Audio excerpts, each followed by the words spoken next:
So, yun, musta? Unboxing tayo. So, eto nga. Yun, actually, matagal ito siguro mga 3 days na yata sa akin. Pero, hindi natin nabubuksan dahil marami tayong inaasikaso. Pero, anyway, ito nga, share ko lang. Ito yung isa sa mga matagal ko nang gustong bilhin. Actually, before pa before pa tayo mga makakolekta ng mga keyboard. Gusto ko siya kasi ang gusto ko yung layout niya tas yung design. Ayaw ko siya kasi wired siya. So, alam mo yun, yung mga bagay na gusto nyo pero hindi nyo tinutuloy dahil nga may isang factor na na ayaw mo sa kanya kaya parang gusto nung isip kabili. Pero nakatipid tayo dati pero umuwi rin tayo at ito na nga, binili rin natin. So, ito na nga ay magpabukas. Wait lang. Oops, ayun na. Yun. Uy. Okay. Iyan. Oops, kita naman agad, oh. Ayan, oh. Rock Elise C. Di ko alam kung ba't may C. Pero Rock Elise C Premium Mechanical Keyboard na RGB, PBT double shot na keycaps, detachable cable. Ito, testing natin to. Nakalagay naman siya full anti-ghosting NKRO. Almost lahat ng keyboard naman, pero may ilan siguro, hindi ko matandaan yung leave yata. Pero anyway, so keystroke, lifespan, napapalitan naman yung switch, polling rate, tapos hindi na tayo magtatalo dito. Ito nakasulat, Otemored. Of course, ito yung layout niya. And yun. Open na natin. Oops. Ito naman, sorry. Okay. Yun nga sinasabi ko, gusto ko siya kasi doon sa layout niya, which is ito. Oops. Okay. So, medyo mabigat yung keyboard. Dahil wala naman siyang word, pero tabi muna natin ito mamaya na yan. Check natin kung anong laman. Manual, syempre. Okay, so for reference, ito na yung manual. Just in case na wala yung manual nyo at tinitingnan nyo tong video na to. Yan, so multimedia. Kita naman, di ba? Multimedia. Tapos yung lighting control. Okay. Tapos isa lang, bago ko pala bilhin to, alam ko na na-research mo na rin, kaya ka nandito.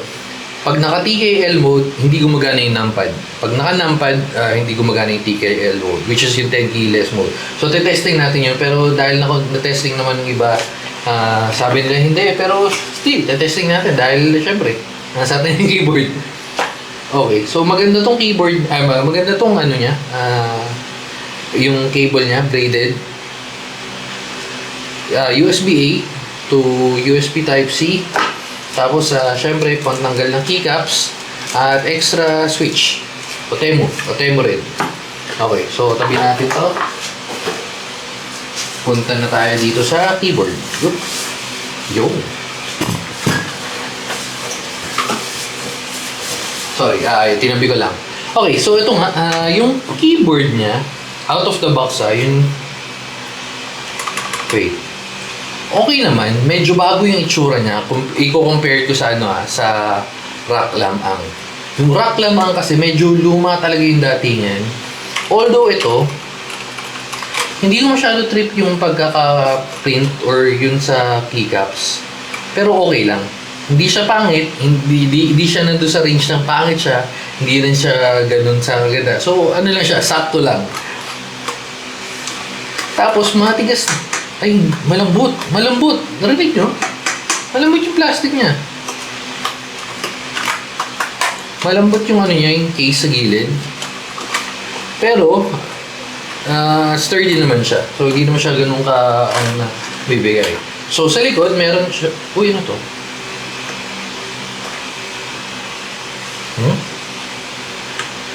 Saan to? Okay, so buksan muna natin to. So yun, okay, bago tayo pumunta dito, ito nga, meron siyang stand. Isa lang.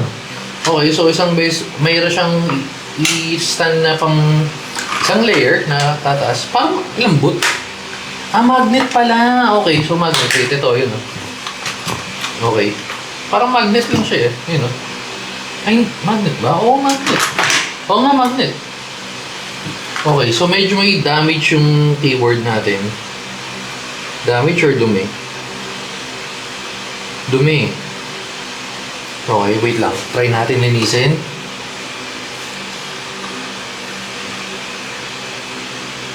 Okay, so dumi lang. Okay, yun na. So, magnet lang to.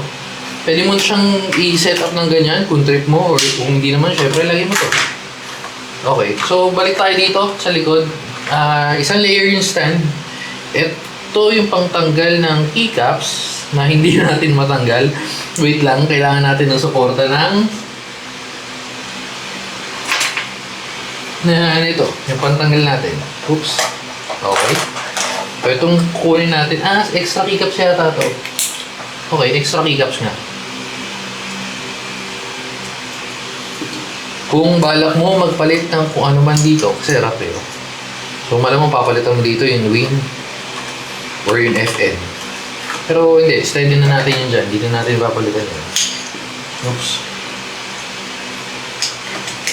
And, maganda yung pagkakadesign niya ng ganito para hindi ka na naghahanap-hanap ng pantanggal ng keycaps. Tapos ano to? Para may tubig. Waterproof ba yan? Ayun no? Hindi ko alam kung tubig yan eh, pero ayun nakalagay yun. Tapos yung kable, dito mo papadaanin. So, may option ka. So, nasa pinakailalim siya. Kung nandito yung keyboard mo, pwede kang option mo na ilagay pa diretso, which is ito, or sa left, or sa right. Yan. Okay, so kabit natin ngayon. Sabi ko lang to, connect tayo ng cable. Ito na lang pala. Hindi na muna tayo magko-connect sa PC kasi ito na lang. Aray ko. Yan. Hindi yata kakasya yung normal na kable.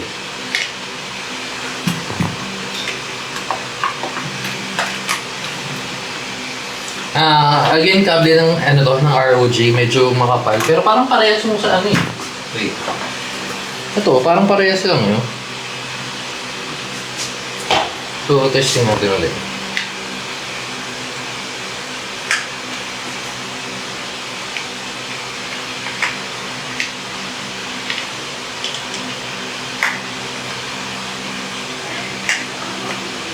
Ayaw niya talaga. Okay, so ayaw mo, sige. Gagamitin natin yung kable ng rack. Wait lang.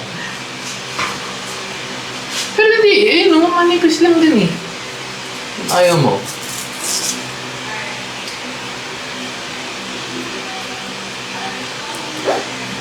Okay, so ito yung kable, connect ko lang to sa PC, pero mamaya na yun. Connect lang muna natin to.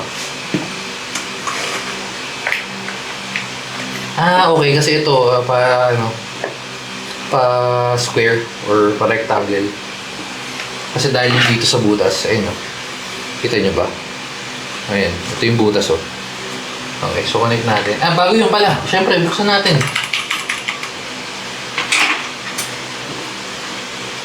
Ito na yung gagamitin ko dahil masanay na akong gamitin to. Although meron naman provided yung keyboard, so tanggal tayo ng isang key. Keycaps. Tapos, otay mo rin.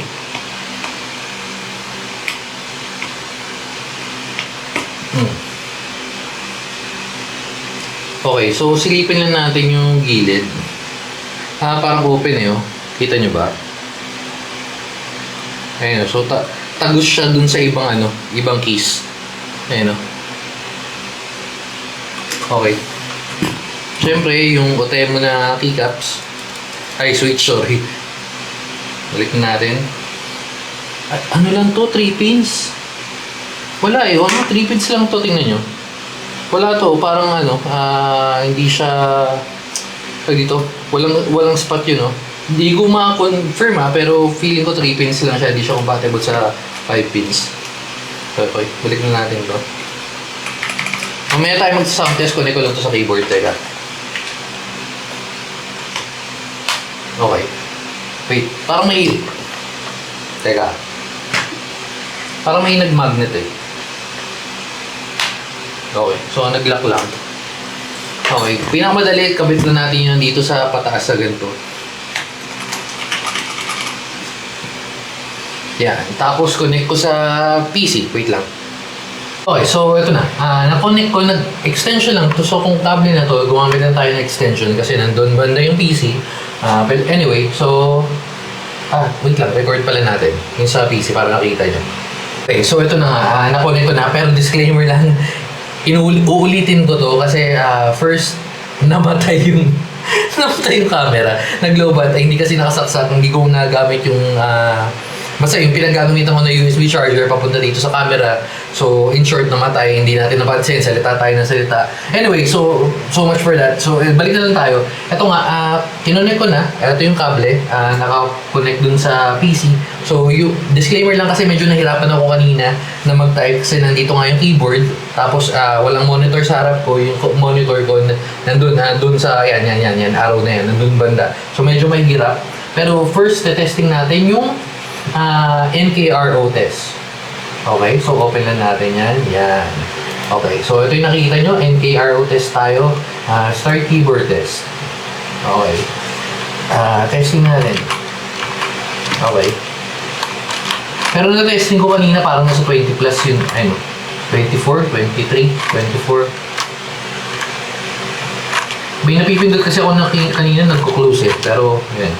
So yan, tapos papindot tayo ng letters dito. Press tayo ng ibang keys, nadadagdagan naman. Ayun, dalawa lang press. Dagdag tayo. Kita nyo naman sa monitor, di ba? Yung 8 keys. Press tayo ng, yan. So, nadadagdag. So, yun, masasabi natin NKRO siya kasi more than 6. Actually, more than 8 eh. Di ba? Okay, so typing test tayo.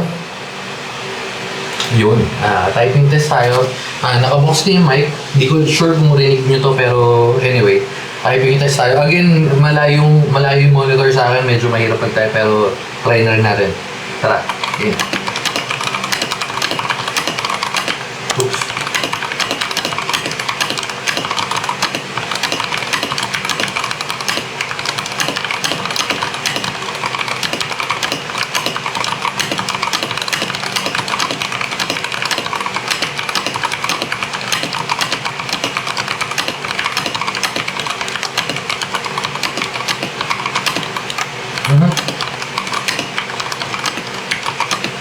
Okay.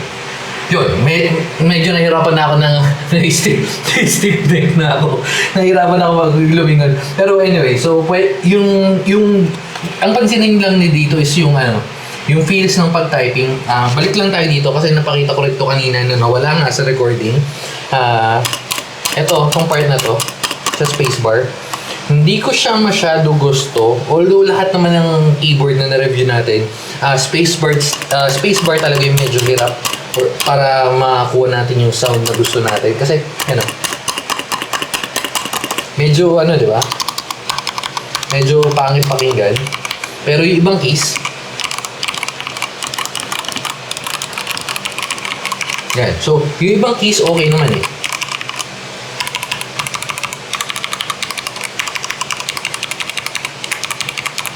Yun. Okay, wait lang. Stop muna natin to yung... And test na natin yung kanina. Kung gumagana ba yung... Palitan ko lang yung Ang makulit yung kulay eh. Oops. Yan. Testing natin kung yung numlock, ito, gumagana kasabay yung etong sa numpad. Kasi yun yung sinasabi nila eh. Pero syempre, testing rin natin dahil nandito na tayo. So, up.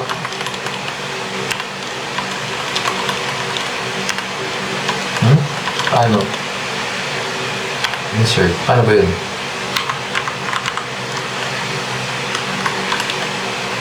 FN.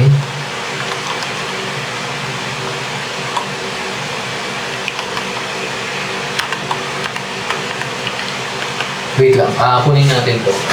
Hindi ko siya mapagana. Teka. When the light travels good or drop, right? Top slap. Thumb lock. Paano?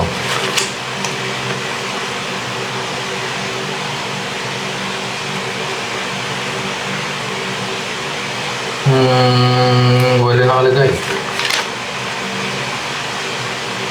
Top right corner. Ito yun. Ayun, okay. Hindi na ayaw eh. Okay. So, gumagana itong ganito. Hindi nakakapag-type. Okay. Actually, parang trip ko to. Kasi naghanap ako ng keyboard. Wait lang. Pakita ko pala sa inyo to. Para just in case. Hindi ko alam kung napakita ko na kanina, pero sige, pakita na natin mabilis. Yan o. So, sa mga nawalan ng manual ng Rock Alice, ito na yun. Or trip mo lang tingnan kung ano yung manual na ano yung nasa Rock Alice, ito na. Okay. Yan. So, okay. Yun nga sinasabi ko, medyo trip ko to kasi una, naghanap ako ng keyboard na may enter sa gilid. Bakit may enter sa gilid? Kasi, eto, ay, hindi nagana. Yung ba naman, nagsabi, ano pa naman kanina, pero sabay di nagana. Wait. Okay, binabawi ko na, hindi gumagana. So, pag nakapress yung ganito, gumagana yung arrow keys, itong arrow keys yan, ayan, nagana siya. Pero pag naka-off, gagana to, gumagana yung enter. Yun nga sinasabi ko sana kanina, kung okay to, na may enter key. Kasi pag nagtatype akong ganyan, galawa, yan, type akong ganyan, sa enter. Doon sasanay ako ng enter nang hindi na ako naghanap ng enter dito sa bandang dito. Ewan ko kung may nakaka-experience na ganun, pero sinishare ko lang. Yun. Pero yung feels, again, yung feels ng keyboard, pag nagtatype ka, kahit Otemu switch siya, ang ganda ng feeling. Hindi siya, syempre, tulad nga ng sinasabi ko dati, hindi siya ganun ka-smooth tulad ng iba. Pero parang, alam mo yun, siguro onting lube, onting palit ng spring or nung keycaps. Kasi yung keycaps may factor din talaga yun eh. Pero other than that, ang smooth na siya tingnan. Smooth na siya ng pakiramdam mag-type. So, for the price of 1,800 yata, parang ganun ko nakuha. Siguro, depende na lang kung saan mo bibilin. So, sabihin na natin mag-range siya ng 1,700 to 2,000 for wired keyboard. Okay na yung price niya. Wait lang. Kasi hindi talaga ako fan ng wired keyboard. Pero yun nga, kaya ako kumuha kasi nga, gusto ko yung keyboard na to dati pa, dahil nga dito sa tong enter key na to, tapos pinagsama mo yung arrow keys. Pero, unfortunately, hindi talaga para sa akin kasi medyo makalat nga yung makalat na yung station ko. Dadagdagan ko pa ng kable. So, pero may mga dyan, may mga tao talaga na mahilig mag-wired keyboard, lalo na yun sa mga latency, medyo ma-OC sa latency. Talagang okay to. Pero again, for beginner, na wired na masasabi mo ng almost full keyboard siya kasi merong arrow keys. Although hindi mo mapasasabay function kasi nga kailangan mo yun on, kailangan mo off para mag-switch siya. Nag-ilaw naman siya. Tapos ito pala, wait lang, bago tayo pumunta doon. Pag switch FN, alam ko nakikita niyo sa manual pero ito nga lang.